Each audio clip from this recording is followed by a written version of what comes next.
Hello students, तो आम लै किसान मोस्ट इम्पर्टेन्ट क्वेश्चन कालिर कारण। तो बहुत स्टूडेंट्से কৈ আছিলে इम्पर्टेन्ट क्वेश्चन दी दिবৰ কাৰণে। तो आम अलरेडी दी थৈ दिছোঁ, प्लेलिस्ट আছে, তোমালোকে চোৱা নাই যদি চাব পাৰা। কিন্তু যেহেতু এটা টাইম নাই, সেইটো কাৰণে মই জাষ্ট বাছি দি দিছোঁ কেইটামান, এইখিনি তোমালোকে চাব পাৰা। আৰু বহুতো চেনেলে এইখিনিকে একজেক্ট কপি কৰি কৈ আছে যে 100% আহিব। তো প্ৰথম আমিয়ে দিছিলোঁ, কিন্তু আমি 100% বুলি কোৱা নাছিলোঁ, কিন্তু সিহঁতে একজেক্ট কপি কৰি আৰু 100% আহিব বুলি কৈ আছে।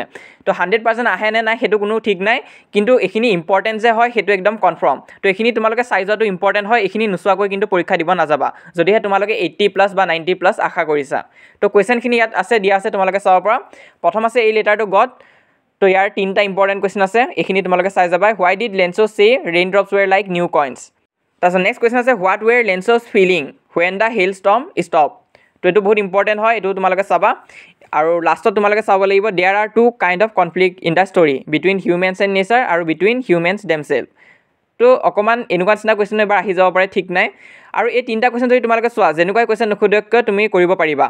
যদি সুধি দিয়া what happen to Lencho's field after hail storm, তেতিয়াও তোমালোকে এইখিনিকে লিখি দিব পাৰিবা, যদি ইয়াৰ এনচাৰখিনি ভালকৈ কৰি থৈ দিছা। আৰু যদি তোমালোকক সুধি দিয়ে যে how did post master help Lencho, তেতিয়াও এই 3 নম্বৰ কুৱেশ্যনটোতে সোমাই যাব। তো সেইটো কাৰণে এই 3টা তোমালোকে ভালকৈ কৰি থৈ দিবা। তোমালোকে যদি গোটেইখিনি কৰি থৈ দিছা তেনেহ'লে ভাল কথা, ঠিকে আছে। কিন্তু কিছুমান এনেকুৱা ষ্টুডেণ্ট আছে যোনে এতিয়ালৈ একো ভালকৈ পঢ়াই নাই। তো সেনেকুৱা নিচিনা ষ্টুডেণ্টৰ কাৰণে মই কৈছোঁ এটলিষ্ট এইখিনি কিন্তু চাই যাবাই। তাৰপিছত নেলছন মেণ্ডেলাত চোৱা what does courage mean to Mandela, বহুত ইম্পৰ্টেণ্ট হয়। তাৰপিছত নেক্সট তোমালোকে চাবা what twin obligation does Mandela mention, তো এইটো বহুত ইম্পৰ্টেণ্ট আছে। আৰু 3 নম্বৰটো আছে why does Mandela think the oppressor too is not free. তো এই 3টা কুৱেশ্যন কিন্তু তোমালোকে চাই যাবা। ইয়াৰ উপৰি বেলেগ লং কুৱেশ্যনো দিব পাৰে, কিন্তু এই 3টা অহা বেছি চান্স আছে। তাৰপিছত এই টাইগাৰ ইন দ্য জুৰ পৰা তোমালোকে ৱৰ্ড মিনিংখিনি চাবা। আৰু কুৱেশ্যন এটাই আছে what is water hole why should the tiger be hiding in it. তো এইটো কুৱেশ্যন আহিব পাৰে বা ৱৰ্ড মিনিঙৰ পৰাই সুধি দিব পাৰে। তাৰপিছত এমেণ্ডাৰ এই কুৱেশ্যনখিনি ইম্পৰ্টেণ্ট আছে, how old do you think Amanda is, how do you know' this. আৰু এটা আছে what could Amanda do if she were a mermaid. আৰু মষ্ট ইম্পৰ্টেণ্টটো হৈছে is Amanda an orphan why does she say so', বহুত important হয়, এইখিনি চাবা। কুৰ্গৰ পৰা what is the story about Kodagu's people descent, এইটো চাবা। আৰু ইয়াৰ উপৰিও কি স্পৰ্টছ অফাৰ কৰে কুৰ্গে সেইটো চাই থৈ দিবা। তো এই দুটা চালে হৈ যাব। কুৰ্গৰ ডিচেণ্টত তোমালোকে গ্ৰীক ডিচেণ্ট আৰু এৰেবিক ডিচেণ্ট দুটাই চাব লাগিব।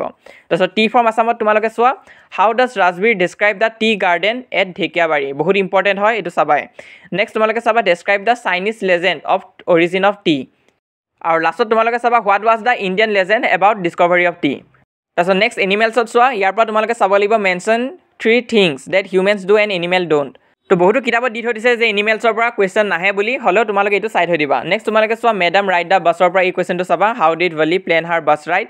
ইয়াৰ উপৰিও ডেছক্ৰিপশ্যন অফ দ্য বাছ বুলিও এটা কুৱেশ্যন আহে, সেইটো তোমালোকে চাই থৈ দিবা। আৰু কাষ্টাৰ্ড দ্য ড্ৰেগনৰ পৰা তোমালোকে চাবা the appearance of dragon custard. তো এইখিনি কেইটামান ইম্পৰ্টেণ্ট কুৱেশ্যন আছিল, এইখিনি নোচোৱাকৈ নাযাবা তোমালোকে। তাৰপিছত পেছেজ ৰাইটিংটো পাৰিবাই, পেছেজ ৰাইটিং আহিব 10 মাৰ্কছ আহিব তাত। তো তাৰ ওপৰত এটা ভিডিঅ' দিয়া হৈ আছে 9 মিনিটমানৰ, তো সেইটো চালে তোমালোকৰ পেছেজ ৰাইটিংটো ক্লিয়াৰ হৈ যাব। তো পেছেজ ৰাইটিং যদি নাজানা এইটো চাই ল'বা। ইয়াৰ উপৰিও ৰাইটিং স্কিলত বেছিকৈ ফ'কাছ কৰিবা, কাৰণ ৰাইটিং স্কিলত বেছি টান নাহে। সেইখিনি তোমালোকে যদি ফৰ্মেটটো জানা তেনেহ'লে সম্পূৰ্ণ নম্বৰ পাই যাবা। আমাৰ হোৱাটছআপ চেনেলৰ ষ্টুডেণ্টবিলাককো আমি কৈয়ে থৈ দিছোঁ যে ৰাইটিং ছেকশ্যনটো তোমালোকে ভালকৈ চাই যোৱা। তোমালোকে ট্ৰান্সলেশ্যনে প্ৰেক্টিছ কৰিছা বা ছাবষ্টেঞ্চ ৰাইটিঙে কৰিছা, আকৌ এবাৰ ৰিভিজন দি ল'বা। তাৰপিছত তোমালোকে এছে বা ষ্টৰি ৰাইটিং এটা ভালকৈ প্ৰেক্টিছ কৰি যাবা। আৰু লেটাৰ ৰাইটিং বা ৰিপৰ্ট ৰাইটিঙৰ ভিতৰত এটা প্ৰেক্টিছ কৰি যাবা। মই ছাজেষ্ট কৰিম তোমালোকে যদি পাৰা লেটাৰ ৰাইটিংটোৱে প্ৰিফাৰ কৰা, কাৰণ তাত নম্বৰটো তোমালোকৰ ইজিলি কাটিব নোৱাৰে।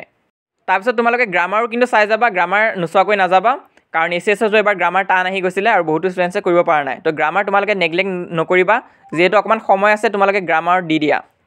আৰু ইয়াৰ উপৰিও তোমালোকে ছাপ্লিমেণ্টেৰীখন পঢ়ি যাবা, বহুতে স্কিপ কৰি দিয়ে, তো স্কিপ কৰিব নালাগে। তো আমি এটা ভিডিঅ' দি থৈ দিছিলোঁ তোমালোকৰ 20 মিনিটতে গোটেইখিনি কভাৰ হৈ যাব।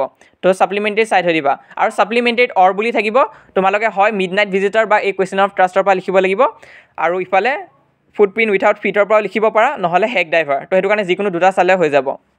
আৰু ফাৰ্ষ্ট ফ্লাইট বুকখনৰ কাৰণে আমি এটা ভিডিঅ' লৈ আনি আছোঁ সোনকালে, তো সেইটো তোমালোকে আমাৰ চেনেলটো ছাবস্ক্ৰাইব কৰি ৰাখিবা, সেইটো পাই যাবা। তো সেই ভিডিঅ'টো তোমালোকে চাই ল'বা, সেইখিনি ডাউটো ক্লিয়াৰ হৈ যাব।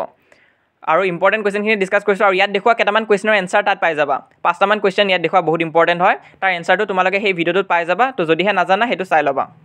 ইয়াৰ উপৰি যদি পাৰা তোমালোকে আমাৰ ই বুকখন কিনি ল'ব পাৰা, কাৰণ সেই ভিডিঅ'টোতো অকল 5টামান কুৱেশ্যনহে ডিছকাছ কৰা হ'ব। আৰু তোমালোকে যদি গোটেই 17টামান কুৱেশ্যন আছে ইম্পৰ্টেণ্ট, সেই গোটেইখিনি যদি পাব বিচাৰিছা তেনেহ'লে আমাৰ ই বুকখন কিনিব পাৰা। তাত কুৱেশ্যন উইথ এনচাৰ দিয়া হৈ আছে, লগতে তোমালোকে ইম্পৰ্টেণ্ট MCQ পাবা গোটেইকেইটা চেপ্টাৰৰ কাৰণে। তো এই ই বুকখন তোমালোকে ইয়াত দেখুওৱা নাম্বাৰখিনিত কণ্টেক্ট কৰি পাব পাৰিবা। তো ইয়াত তোমালোকে হোৱাটছআপতে মেছেজ দি দিবা, তোমালোকৰ নামটো জনাবা, তাৰপিছত তোমালোকক কণ্টেক্ট কৰা হ'ব সেইখন পালে তোমালোকে কুইকলি ৰিভিজন এটা দি ল'ব পাৰিবা তাৰ উপৰি আমাৰ হোৱাটছআপ চেনেলটো জইন কৰিবা লিংক পিন কমেণ্টত দিয়া আছে তাত ক্লিক কৰি জইন হ'ব পাৰিবা আৰু মষ্ট ইম্পৰ্টেণ্ট আমাৰ এই চেনেলটো ছাবস্ক্ৰাইব কৰি ৰাখিবা